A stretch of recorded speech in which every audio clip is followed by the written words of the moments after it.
Good morning everyone. Andito ko ngayon sa aming church dito sa Santo Niño Paris Church. Araw po ng simbang ngayong araw na to.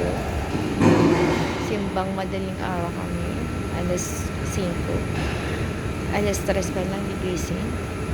Tapos 3:30 or 4 o'clock aalis. Ang aga. 4 o'clock aalis and then mag-wake ko ng isang oras by 5 a.m. ang aming simba. Antok na antok pa. Grabe. Yung mga mata ko.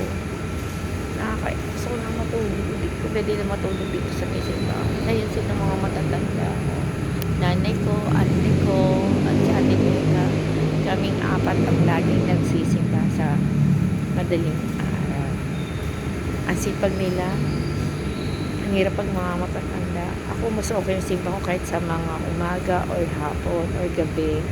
Mas okay sa akin yun. Pero yung ganitong oras, ang hirap.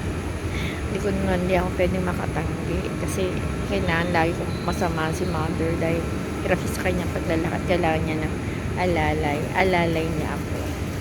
Ito po yung aming simbahan. Pakita ko yun, isa. Ayan, yun na kanyang entrance. Ayan, ikuti ko lang kayo. Aming simbahan. Ganda o. Wala pang ganong tao. Okay pa lang.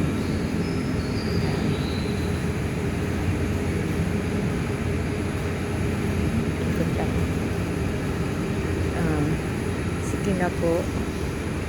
At ang aking mga madre, ante, teka, nagro-rosary sila. Ako lang, hindi. Hindi, maya-maya ako tapos lang magdidinig ko. Mag-rosary naman na. Sige na po. Happy Sunday everyone at happy bless sa inyong lahat. At lagi lang po tayo magdarasal at mag-iingat